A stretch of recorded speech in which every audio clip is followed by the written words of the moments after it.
তাদেরকে আইডল মনে করতাম। আমি টিএসসির মতো জায়গায় দাঁড়িয়ে বলেছিলাম মাশরাফিকে আমরা বিসিবি সভাপতি চাই। এই পোলারে এখন বিসিবির মানে আশেপাশেও চায় না। দুইটা জিনিস কখনো ব্যালেন্স করতে পারবে না। প্রথমে আগে আপনাকে রিজাইন দিতে হবে, এরপরে আপনি রাজনীতি করেন না বিজনেস করেন, it's all up to you. এটা আপনার ব্যক্তিগত বিষয়। আশা করি যে সাকিব আল হাসান যে অন্যায়টা করেছেন, হ্যাঁ, উনি সবার কাছে ক্ষমা চাবেন। ভুল মানুষদেরকে ভালোবাসলে সারা জীবনটাই আপনাকে পস্তাইতে হবে। এক দুই বছর না, সারা জীবন।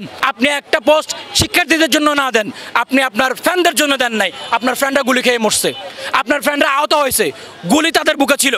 কি করছেন আপনি? তাদেরকে আইডল কেমনে মানি?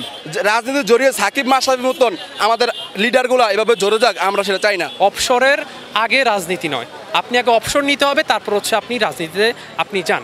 বিশেষ করে দেখেন আমাদের সাকিব আল হাসান, আমাদের নির্বাচন হয়েছিল কবে? জানুয়ারি 7 তারিখে। এখন প্রায় আমাদের 8 মাস শেষ, কিন্তু সামহাও এই জিনিসটা আমাদের রাইট নাও বিলুপ্ত। কিন্তু তাকে আপনি কয়দিন রাজনীতির মাঠে দেখেছেন? দেখেন নাই তেমন। সে ক্রিকেট নিয়েছিল। সো কখনো আপনি এই দুইটা জিনিস কখনো ব্যালেন্স করতে পারবেন না। প্রথমে আগে আপনাকে রিজাইন দিতে হবে, এরপরে আপনি রাজনীতি করেন না বিজনেস করেন, it's all up to you. এটা আপনার ব্যক্তিগত বিষয়। তাদেরকে আইডল মনে করতাম। আমি টিএসসির মতো জায়গায় দাঁড়িয়ে বলেছিলাম মাশরাফিকে আমরা বিসিবি সভাপতি চাই। এই পোলারে এখন বিসিবির মানে আশেপাশেও চায় না। এই দেশের ক্রান্তি লগ্নে আমাদের যখন শিক্ষার্থীদের উপর বুলেট চলেছিল, স্বৈরাচারীদের যখন বুলেট চলেছিল, এই ব্যক্তিবর্গরা, সাধু বাবারা নীরব ছিলেন। নীরব থেকে উনি এটাই বুঝাইছেন আপনি তলে তলে এই অন্যায়কারী ওই স্বৈরাচারীকে আপনি সাপোর্ট করে গেছেন। আপনি একজন ভালো মানের বিশ্বমানের প্লেয়ার, আপনার হাজার হাজার সমর্থক এই বাংলায় আছে, কিন্তু আপনি গোলামির বিন্দু থেকে, বৃত্ত থেকে, চাটামির বৃত্ত থেকে, বিবেকহীনের বৃত্ত থেকে, আপনি বিবেকের বৃত্ত থেকে আপনি বের হইতে পারেন নাই। আপনি একটা পোস্ট শিক্ষার্থীদের জন্য না দেন, আপনি আপনার ফ্যানদের জন্য দেন নাই। আপনার ফ্যানরা গুলি খেয়ে মরছে, আপনার ফ্যানরা আহত হয়েছে, গুলি তাদের বুকে ছিল। কি করছেন আপনি? তাদেরকে আইডল কেমনে মানি? ওই যে বললাম না যে জীবনের প্রথম ভালোবাসা যেমন ভুল হয়, জীবনের প্রথম ভালোবাসা ছিল এই বাটপাররা।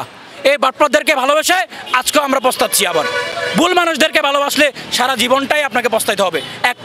এক দুই বছর না, সারা জীবন। দেখেন, আশা করি যে সাকিব আল হাসান যে অন্যায়টা করেছেন, হ্যাঁ, উনি সবার কাছে ক্ষমা চাবেন।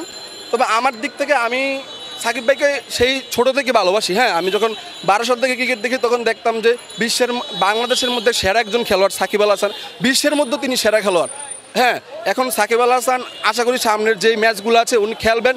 কিন্তু রাজনৈতিক বিষয় হলো যে আমরা ক্রিকেট প্রেমীরা এবং স্পোর্টস লাভাররা ফুটবল বলেন কিংবা ক্রিকেট বলেন, আমরা সেখানে রাজনীতি চাই না। হ্যাঁ, রাজনীতির জড়িয়ে সাকিব মাশরাফির মতন আমাদের লিডারগুলো এভাবে জড়ে যাক, আমরা সেটা চাই না।